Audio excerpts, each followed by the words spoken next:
Hello movie lovers, ఈరోజు మనం explore చేస్తున్న మూవీ పేరు good luck have fun don't die. ఈ మూవీ 2026లో రిలీజ్ అయింది. మూవీ బిగినింగ్లో ఒక వ్యక్తి లాస్ ఏంజల్స్లోని నామ్స్ డైనర్కి రాత్రి 10:10కి వచ్చి తాను భవిష్యత్తు నుంచి వచ్చానని, ప్రపంచాన్ని కాపాడాలని అంటాడు. తనకి కొంతమంది సహాయం కావాలని చెబుతాడు. అక్కడ ఉన్న వాళ్ళలో ఒక ప్రత్యేకమైన గ్రూప్ తనకి సహాయం చేస్తారని అనుకుంటాడు. కానీ ఎవరు సరైన వాళ్ళో తెలియక ప్రతి ఒక్కరిని ప్రయత్నిస్తూ ఉంటాడు. ఇది అతని 117వ ప్రయత్నం. వాళ్ళ గురించి ముందే తెలిసినట్టుగా మాట్లాడటంతో కొంతమంది అతన్ని నిజంగానే నమ్మడం మొదలు పెడతారు. స్కాట్, బాబ్, మేరీ అలాగే మార్క్ అండ్ జానెట్ అనే జంటను బలవంతంగా తనతో తీసుకెళ్తాడు. జూజన్, ఇంగ్రిడ్ కూడా ముందుకొచ్చి సహాయం చేస్తామని అంటారు. మొదట ఇంగ్రిడ్ని వద్దంటాడు, కానీ తర్వాత ఒప్పుకుంటాడు. అంతలోనే పోలీసులు డైనర్ని చుట్టుముడతారు. బాబ్ చనిపోతాడు. మిగతా వాళ్ళు జూజన్ చెప్పినట్టు ఒక స్వరంగ మార్గం ద్వారా తప్పించుకుంటారు. ఫ్లాష్ బ్యాక్లో ఈ గ్రూప్లోని కొందరి బ్యాక్ స్టోరీస్ తెలుస్తాయి. మార్క్, జానెట్ బ్యాక్ స్టోరీ ఏంటంటే వాళ్ళు ఇద్దరు టీచర్స్. వాళ్ళ స్టూడెంట్స్ ఫోన్లకు బాగా ఎడిక్టెడ్గా ఉంటారు. మార్క్ ఒక స్టూడెంట్ ఫోన్ని తాకినప్పుడు అందరూ స్టూడెంట్స్ అతన్ని బెదిరిస్తూ వెంట పడతారు. అప్పుడే మార్క్, జానెట్ వాళ్ళ కొలీగ్ ఇచ్చిన హోమ్ మేడ్ జామర్స్ తీసుకొని వాటితో టెంపరీగా సెల్ ఫోన్స్ పనిచేయకుండా చేసి అక్కడి నుంచి తప్పించుకుంటారు. ఇంకా జూజన్ బ్యాక్ స్టోరీకి వస్తే తన కొడుకు డారెన్ ఒక యాక్సిడెంట్లో చనిపోతాడు. తను చనిపోయిన తర్వాత అతని క్లోన్ని తయారు చేయించుకుంటుంది సూజన్. కానీ ఆ క్లోన్ ప్రవర్తన సహజంగా లేకపోవడంతో ఆమెకి చాలా ఇబ్బంది అవుతుంది.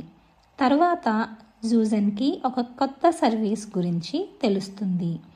అదే డారెన్ లాగా వినిపించే ఒక వాయిస్ ఏఐ చాట్బోట్.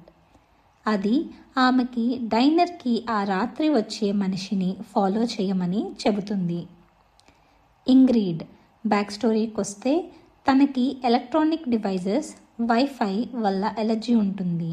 ఆమె పార్ట్నర్ టిమ్ రియల్ వరల్డ్ కంటే వర్చువల్ వరల్డే బెటర్ అని చెప్పి వర్చువల్ రియాలిటీలోకి వెళ్ళిపోతాడు. దాంతో ఇంగ్రిడ్ అతన్ని కోల్పోతుంది. ఇప్పుడు ఫ్యూచర్ నుంచి వచ్చిన మనిషి బ్యాక్ స్టోరీ గురించి వస్తే అతను వచ్చిన ఫ్యూచర్లో చాలామంది వర్చువల్ రియాలిటీలోనే మునిగిపోతారు.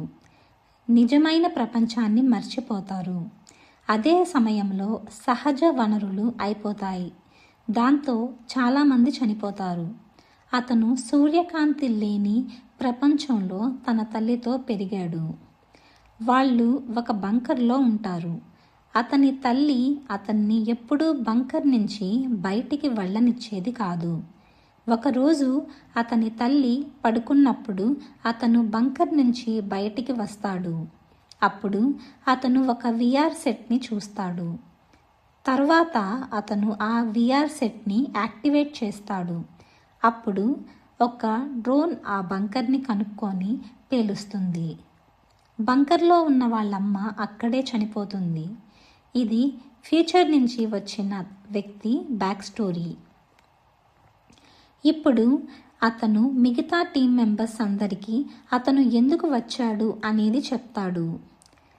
అతను ఒక 9 సంవత్సరాల పిల్లవాడిని, అలాగే ఏఐ సృష్టించిన వ్యక్తిని కనుక్కోవాలని, ఆ ఏఐ ఫ్యూచర్లో టెక్నాలజికల్ సింగులారిటీకి కారణమవుతుంది అని, ఆ ఏఐ లైవ్ కాకముందే అతను ఒక యూఎస్బి డ్రైవ్లో ఉన్న సెక్యూరిటీ ప్రోటోకాల్ని ఇన్స్టాల్ చేయాలని ప్లాన్ చేస్తాడు. దాంతో ఏఐ సేఫ్గా ప్రవర్తిస్తుంది. ఇప్పుడు కొంచెం సేపు అయిన తర్వాత ఆ గ్రూప్పై మాస్క్ వేసుకున్న మనుషులు దాడి చేస్తారు. ఈ దాడిలో మేరీ మరియు ఒక మాస్క్ వేసుకున్న మనిషి చనిపోతారు. తరువాత వాళ్ళు తమ టార్గెట్ ఉన్న ఇంటి పక్కన ఉన్న ఇంట్లో ఆశ్రయం తీసుకుంటారు. ఫ్యూచర్ నుంచి వచ్చిన మనిషి ఏదో ఒకటి మనపై దాడి చేస్తుంది అని చెప్తాడు, కానీ అది ప్రతిసారి ఒకేలా ఉండదు అని కూడా చెప్తాడు. అప్పుడు వందల మంది ఫోన్లో మునిగిపోయిన టీనేజర్స్ ఆ ఇంటిని చుట్టుముట్టి లోపలికి చొరబడతారు.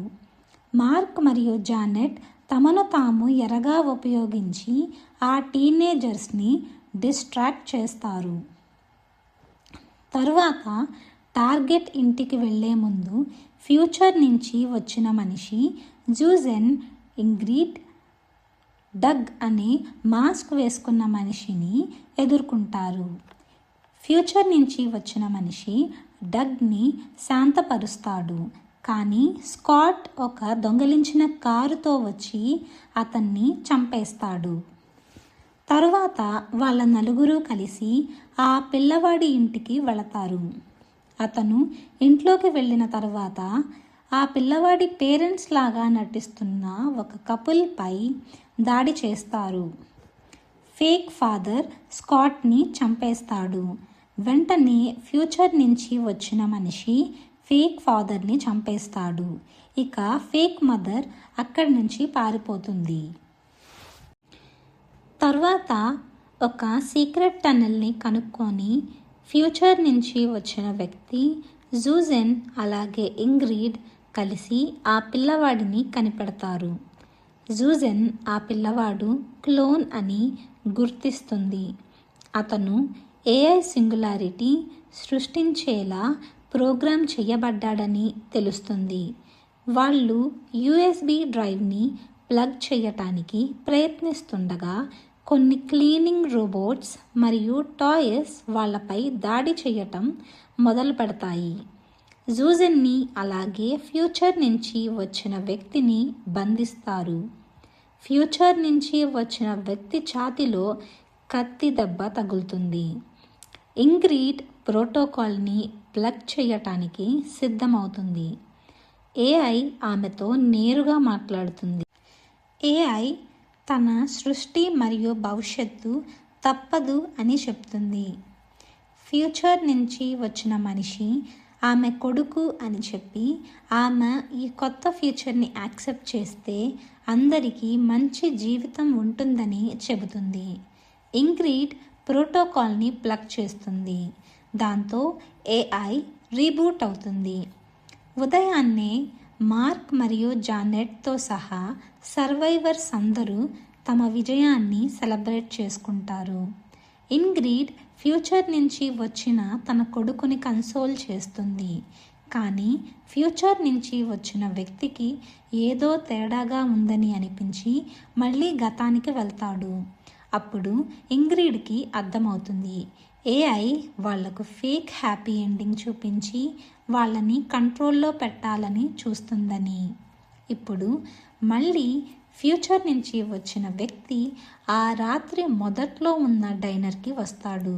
అతను ఇంగ్రిడ్తో కూర్చొని వాళ్ళు తప్పుగా చేశారు అని చెప్తాడు. అందరికీ ఇంగ్రిడ్కున్న ఎలర్జీ లాంటిదే ఇవ్వాలని ఒక కొత్త ప్లాన్ చెబుతాడు. ఇంతటితో మన మూవీ కంప్లీట్ అవుతుంది. ఇది మీ అందరికీ నచ్చిందని అనుకుంటున్నాను. ఇలాంటి మూవీస్ ఇంకా ఎక్స్ప్లోర్ చేయాలి అనుకుంటే please comment, share and like. Thank you and bye bye.